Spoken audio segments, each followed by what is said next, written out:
Bueno, bienvenido a esta mitad del programa. Hoy vamos a comenzar con el nuevo cuadernillo y la lección es la número 10. El tema que vamos a abordar es un tema muy importante para el proceso, que es el de la confesión. ¿Sabés que la Biblia dice, confiésense unos a otros sus pecados y oren unos por otros para que sean sanados? Muchos me hacen la pregunta realmente por qué es necesario poder tener que confesarnos con otras personas.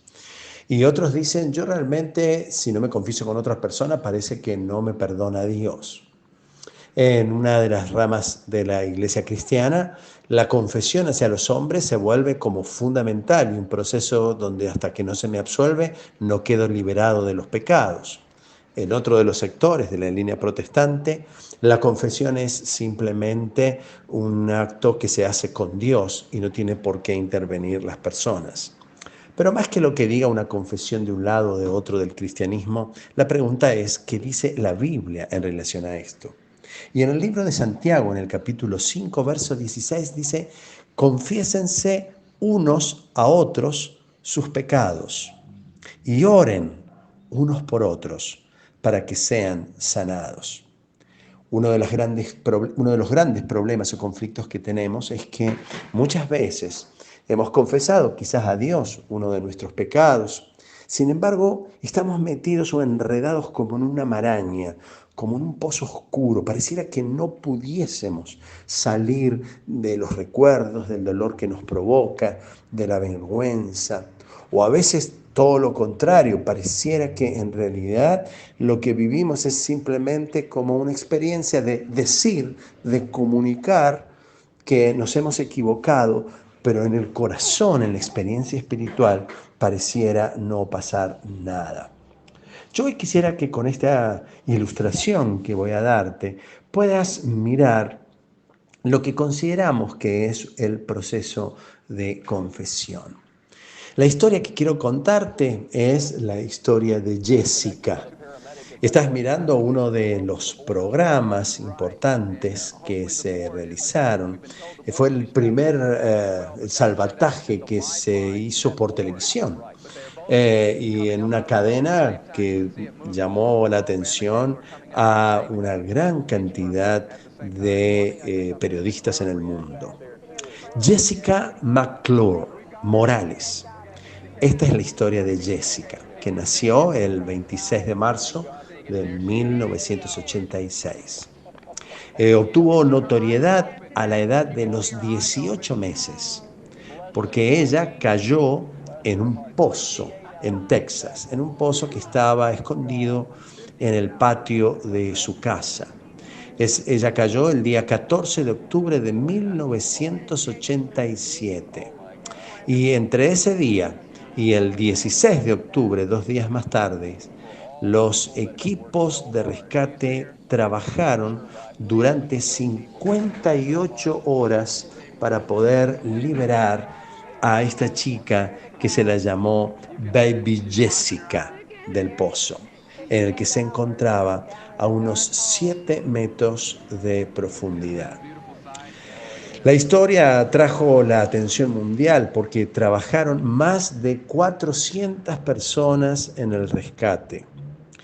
Una parte determinante del rescate se basó en la perforación de un pozo paralelo.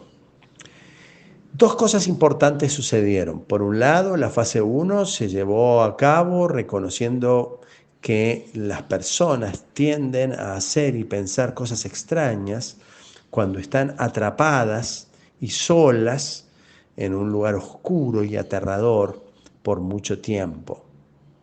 Entonces, en la primera fase se introdujo una forma de comunicación donde la voz de la mamá, del papá y de sus hermanos estuvieron todo el tiempo hablando con Jessica, porque a pesar de ser muy corta edad, se sabe que las personas en esa situación de crisis se desorientan y los miedos, los temores, las comienzan a envolver de una forma como muy desproporcionada. Sus mentes les empiezan a engañar porque no están viendo lo que realmente sucede ni su propio estado, ni tampoco lo que está sucediendo afuera. Inclusive en muchos casos se ha visto que llegan a hacerse daño a ellas mismas. Y otra de las cosas más tristes que puede pasar es que se dan por vencida cuando están en ese pozo de oscuridad. Así que los expertos en rescate decidieron que necesitaban tener una persona abajo para estar con ella prontamente.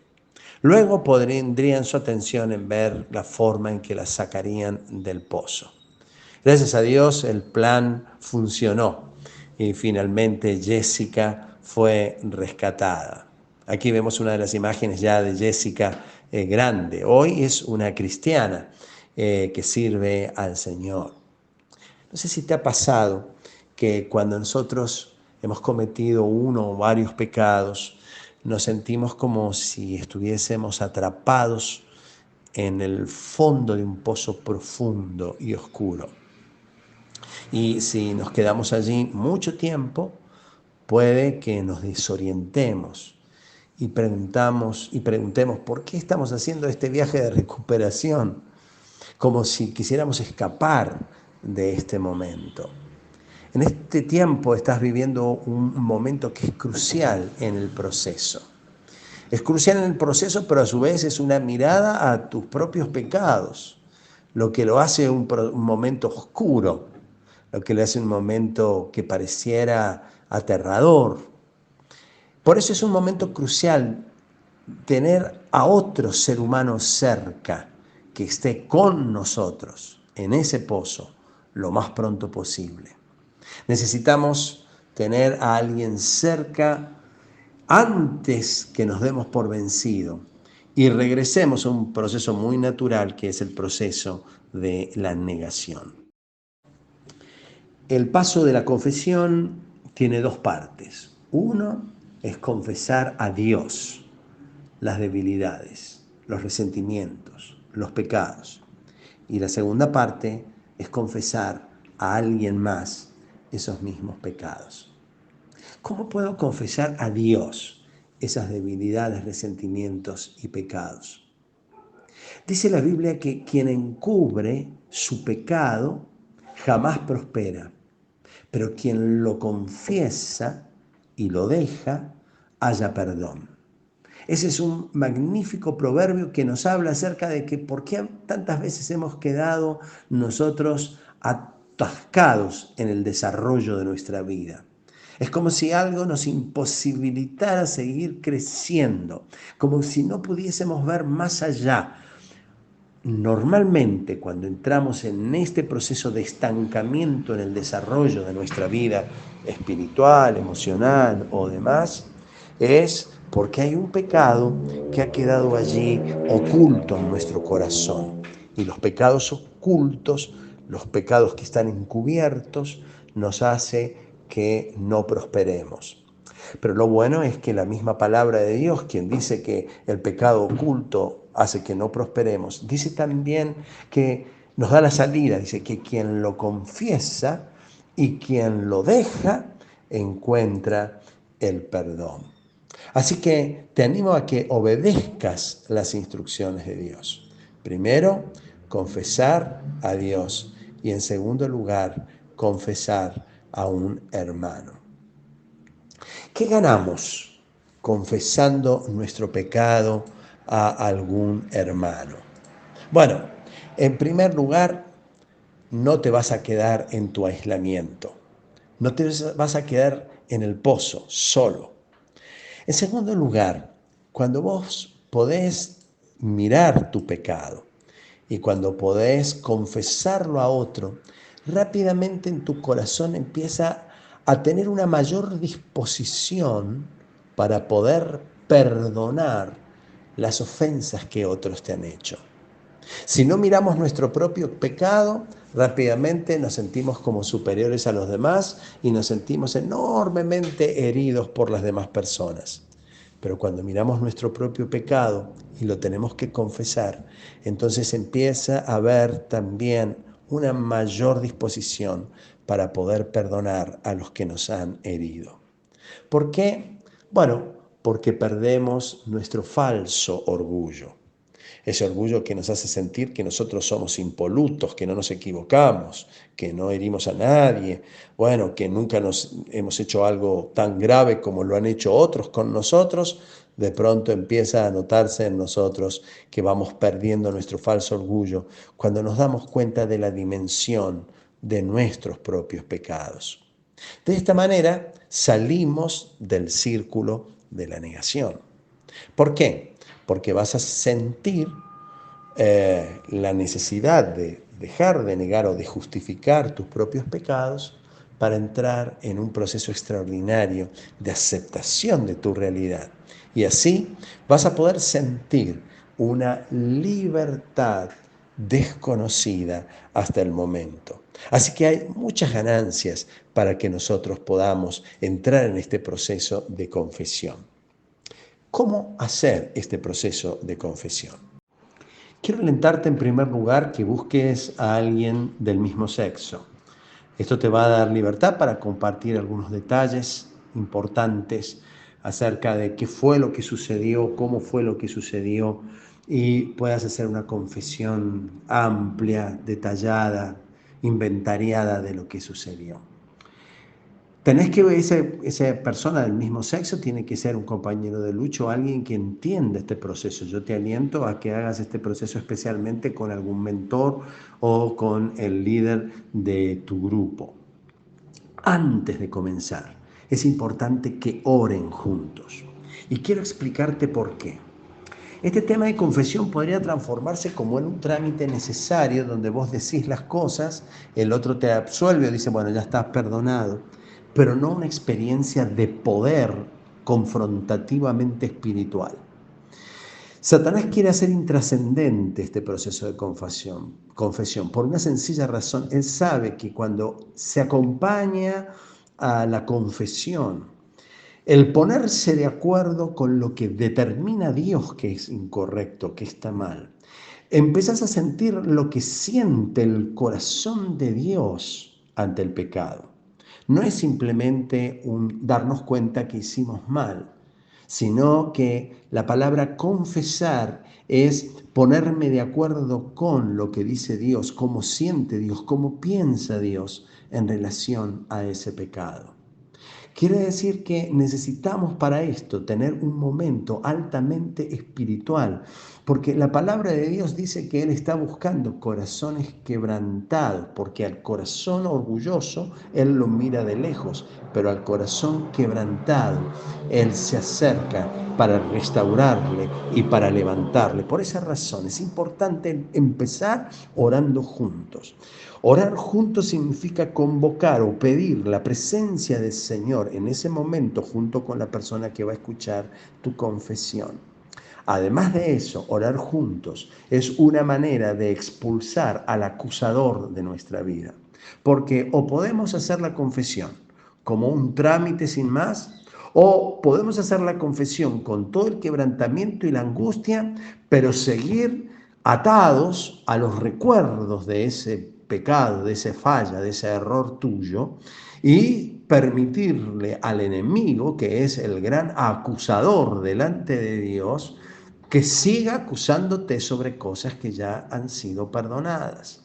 Por lo tanto, es importante que estén orando juntos al comenzar y también al finalizar. Después, tiene que escuchar la confesión. Y esa confesión tiene que ser detallada. Lo posible, esa confesión tiene que estar acompañada de este arrepentimiento. No solamente es decir, bueno, y acá yo, no sé, me equivoqué con mi mujer. ¿Qué fue lo que hiciste? ¿Hubieron palabras deshonestas, lujuriosas? ¿Tuviste lujuria? ¿Le hiciste abuso con ella? O sea, poné nombre a los pecados para que realmente se transforme en una confesión. Y después, al terminar esa confesión, es muy importante que puedan leer los textos que aparecen allí en el cuadernillo, que nos aseguran el perdón. Por eso tiene que ser en un clima altamente espiritual. Yo no recomiendo que lo hagan no sé, en un lugarcito allí en el centro, en una plaza, porque tiene que ser un lugar donde ustedes puedan tener toda la libertad, si es ponerse de rodillas, si es llorar ante la presencia del Señor, que puedan experimentar en ese momento toda la libertad que el Espíritu Santo les va a provocar. Algo sucede, es un momento trascendente, clave. Se quiebran ataduras de impiedad, se quiebran cosas que han estado quizás por años guardadas y encerradas. Es la llegada de esa visitación de Dios que te saca de ese pozo oscuro para empezar a vivir en el proceso de libertad.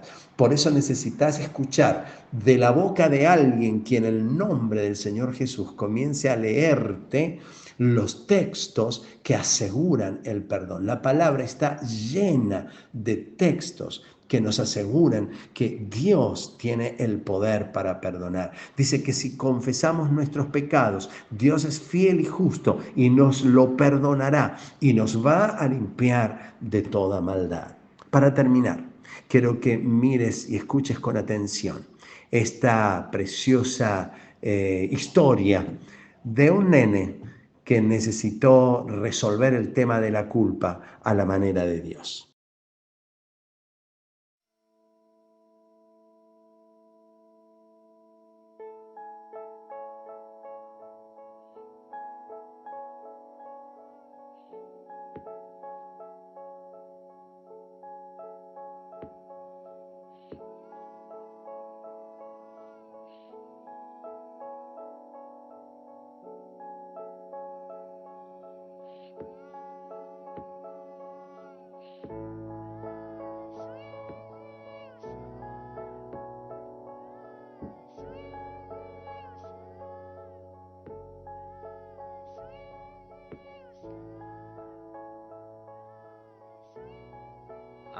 On my kitchen table, we have this metal tin bowl receptacle thing where we keep all those things that don't seem to go anywhere else. Do you have one of these places in your house? It's maybe a shelf or a drawer. It's that place where you put all those possessions that are just have no home. It's where they end up. And so at any one time, you know, it's got like a shoelace and it's got a key to you have no idea what, and you know, maybe some rubber cement and a stick of dynamite or something.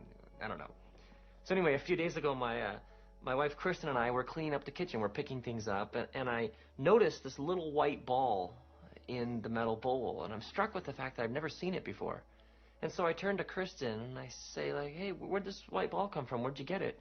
She says, I have no idea. I've never seen it before. And our boys are over here, so I was like, hey, you guys, where'd this white ball come from? I haven't seen it before. And the one son, my younger son, he says, what? I don't know, never seen it. And my older son says, it's just the strangest thing. I don't know. I don't know where it came from. Do you know where it came from? And then he like keeps going in the same voice. He's like, it's just the strangest thing. I mean, this little white ball, it appeared out of nowhere. Who knows where it came from?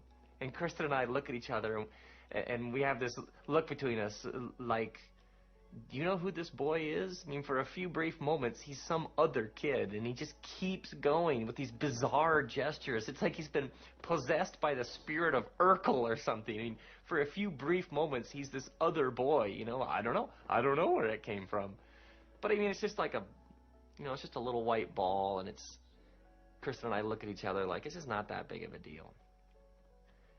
So a couple days later, my wife is home with the boys, and she's in one room, and they're playing in another room, and she hears this ruckus, and the two of them run into the room where she's at, and the younger son is crying, and he's insisting that his brother hit him. And my older son is going, I didn't hit him. I don't know what you're talking about. It's the strangest thing. It's the weirdest thing. I didn't hit him. And he's going on, and the younger one with tears streaming down his face is going, no, he hit me. And my older son is going, no, I don't know what you're talking about. It's the strangest thing. It's the weirdest thing. And then Kristen just says to him, kind of like you don't know where the white ball came from. And he just freezes. Like the technical legal word here is busted. You know that moment, like when your junk catches up to you?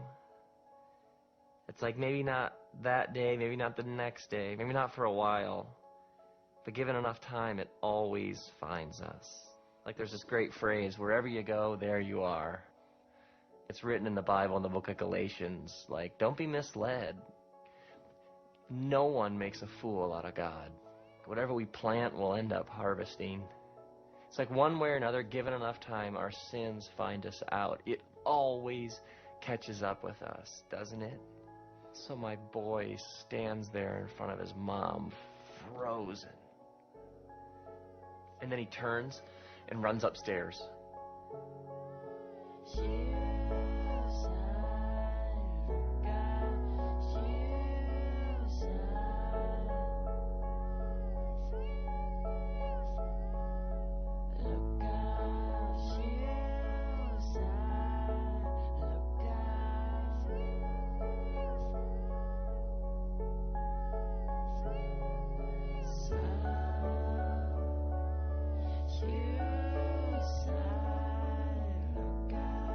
Because sometimes it's easier to run upstairs, isn't it, than to face the truth. Now this whole time, I haven't even been there. I'm coming home and I call Kristen and she tells me this whole story, and so I'm driving along thinking, like, what am I supposed to do when I get home? I mean, I know I should do something, but I have no idea what to do. And so I get home and Kristen tells me that she hasn't heard a sound from him upstairs the whole time. So I go upstairs. And I go check in his room, and he's not there. So I go and I check in his brother's room, and he's not there. And then I check the bathroom, and he's not there. Which leaves only one option, our bedroom. And so I go, and I stand in the doorway of our bedroom, and I look in, and there, in the middle of our bed, under the covers, is a lump the size and shape of my boy. And I mean, at this point, he's been under there at like 2 hours. I mean, it must be so hot. He must be so miserable. I mean, can he even breathe under there? I feel like I should get him a snorkel. I mean, he just must be miserable. And I start thinking about all the amends he's going to need to make to his mom and to his brother and to me. And then I think about whoever he took the white ball from. We're gonna have to call them and at some point go over there. He's gonna need to take the white ball back, and he's gonna need to apologize. And I stand in the doorway of the bedroom, and I think about my boy and all of his shame, the kind of shame that he would hide under the covers for that long. And so I go over and I sit down on the edge of the bed and I pull the covers back a little bit, and the first thing I see is just this soaking wet hair, you know, like he's been underwater. And so I pull the covers slowly back until he's just lying there, all curled up with his eyes closed, and he doesn't move. It's like he has this choice. Like, does he continue, you know, does he grab the covers and pull them back over his head and keep hiding, or does he just let himself lie there, totally exposed and vulnerable? So I sit on the edge of the bed and I say to him, there's nothing you could ever do that would make me love you less. And then slowly he sits up and he opens his eyes and he plants the soaking wet head right in the middle of my formerly dry shirt, and he wraps these little wet, warm arms around me, and he just starts sobbing, and he cries and cries and cries, and he's so sorry. And so I sit on the edge of the bed, holding my boy with the covers pulled back, repeating, there's nothing you could ever do to make me love you less. There's nothing you could ever do. I mean, do you realize that? Do you know that? There's nothing you could ever do that would make me love you less. I mean, whatever you've done, wherever you've been, whatever you will do, I mean, God loves you and God always has, and you can't change that. Because sometimes the white ball seems like everything, doesn't it? It's like, how am I ever going to get away from it? And so we have no idea what to do with our shame. So we run upstairs and we hide under the covers, and we keep hiding because we don't know where to go or what to do. Maybe you're like, yeah, but you don't understand what I've done, or you have this, if you only you knew that, like it says in the book of Romans, chapter 8 in the Bible, there's nothing that can separate us from the love of God in Jesus. Nothing. Nothing can separate you. So may you stop hiding under the covers. May you let God pull the covers back. May you embrace Him. May your whole life become a response to the truth that you've always been loved, you are loved, and you always will be loved. And may you know deep in the depths of your soul that there's nothing you could ever do to make Him love you less. There's nothing you could ever do to make God love you less. Nothing you could ever do to make Him love you less. Nothing. Nothing.